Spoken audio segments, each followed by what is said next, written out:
Hello everybody and welcome back to the Dovetail box series. In this video, we're going to get started on the plinth. Let's get going.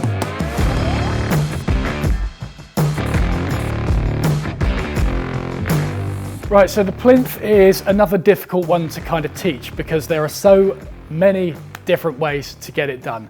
If you've got a router table, lucky you, this is going to be a lot easier. However, as always, we're going to do it by hand in this video and I'm going to talk you through each step as to how I would go about doing it. But please note there are many other ways to get this done as well, and if you have any better suggestions, chuck it in the comments below. So I'll quickly draw a side view of the box. So there's the side, there's the base that we screwed onto the bottom with that lovely plywood edge that a lot of you have been asking about. Now, the plinth comes out like that, little chamfer, down and then wraps underneath the bottom of the box, thus hiding that plywood edge. A lot of you are asking about why we've gone through all this effort to make a lovely dovetail box and then just screwed a base onto it. It's because the plinth hides it and it finishes off the bottom of the box quite nicely. Now, let's get rid of that because that sort of covers that question that many of you were asking. So if I draw a big version of the plinth, something like that, proportions are a little bit off, but you get the idea. If you've got a router table, very easy. Rebate cutter to get rid of that area, chamfer cutter to get rid of that area, and then pretty much just move on from this video into the next one where we'll be cutting it to size, mitering the edges, and then later on fitting it to the box. The only issue that you'll have with creating this profile before gluing it up is that when it comes to clamping this onto the base of the box, which is going to be here, then you've only got this surface to actually push the clamps against, which is about 8mm tall. So it's not a lot of gluing surface, but it's still enough to get the job done. However, for those of you doing this by hand, which is the method we're going to be doing in this video, we're going to go about it slightly different.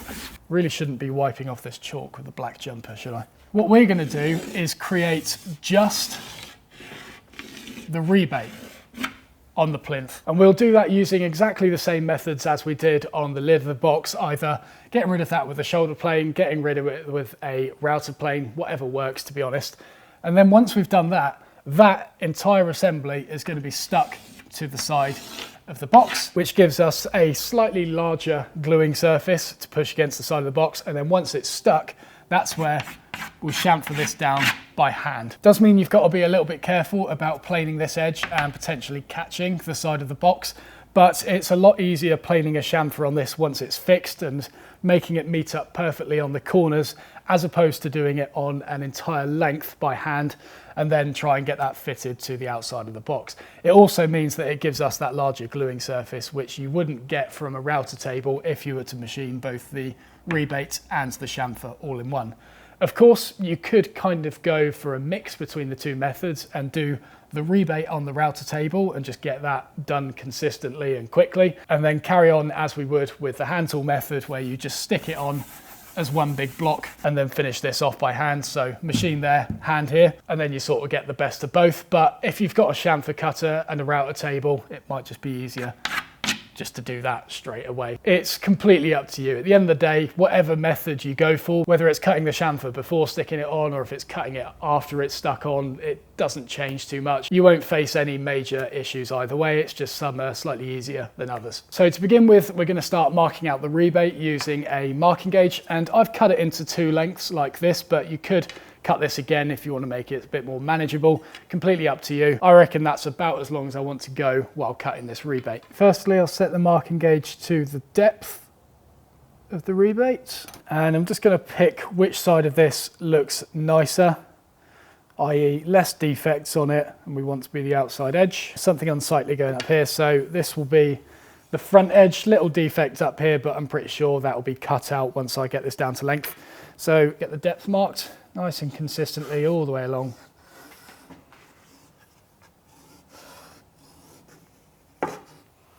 And on the other one. So that's the depth sorted, and then I just need to reset this to mark out how far in it needs to go.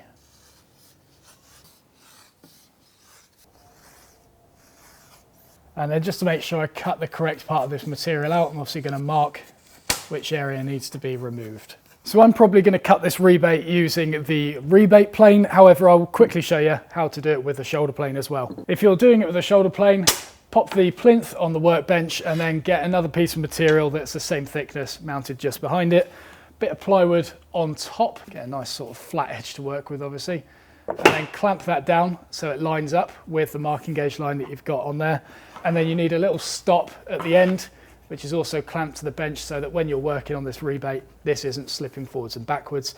And then just load this up with clamps. If you can get some on the back edge, then happy days. But to be honest, any method that pushes that plywood down and keeps it locked against the marking gauge line that you've got scratched along here will be perfectly fine. And then the same as the lid, keep the shoulder plane pressed up against the edge of that material and keep planing down until you hit the line on the edge. The rebate plane is going to be slightly different. I'm going to get the material right up against the edge of the bench, supporting plywood from behind it like that. Clamp that with my tail vise so the plywood doesn't move. Make sure the offset is exactly where I need it to be. Okay, and then get my stop block clamped in place as well.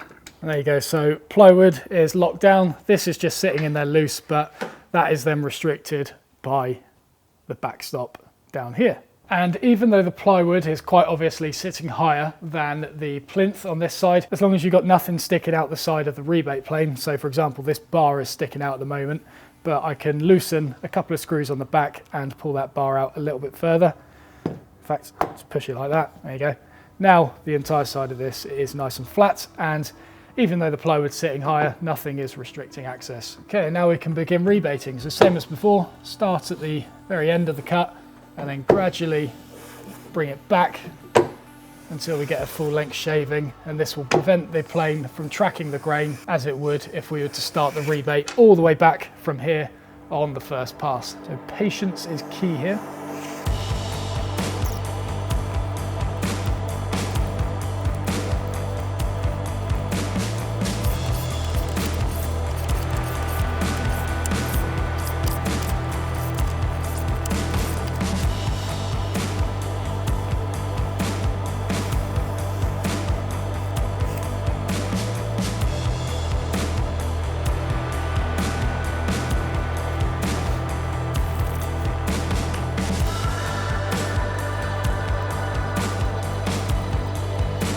All right, so I have successfully cut the rebate using a rebate plane. Needs a little bit of cleanup. I could potentially get in there with a shoulder plane and just clean up that inside edge. If you don't have a shoulder plane and you've favored a rebate plane up until this point, wrap some 120 grit sandpaper around a hard block that is a perfect 90 degrees, and it's important that it's a hard block in order to do this. And get that right up in the corner of that rebate and give it 1 or 2 passes. Again, don't start scrubbing away at it because you'll start rounding the corners. Just use it as a way to smooth out some of the marks left over by the blade, remove some of the burrs that have sort of been raised up to the surface. The sandpaper will gently remove that without causing it too much damage, providing you don't go too mental with it. So we've completed that bit. Now for the chamfer, as I said, we're going to do that once it's glued to the box because it means we've got a larger surface to clamp against, and also it just makes alignment a little bit easier on the miters. But I'm going to mark out the miter now as opposed to doing it once the plinth has been fitted, because once we've got the vertical wall up here, the marking gauge isn't going to be able to accurately scribe this line because the scale's completely off here, but that wall isn't going to allow the marking gauge to go in far enough to scratch the line here. So if we scratch it before gluing it on, then it means that it's just ready to go. Now when doing this, when you scratch a line with the marking gauge in from the front edge of the plinth, it's obviously going to create a sort of V cut like this. And this line is where you want the miter to start. Similarly, when we come down from the top, it's going to create a mark like that. And then we're going to chamfer away the material in order to join up those 2 lines.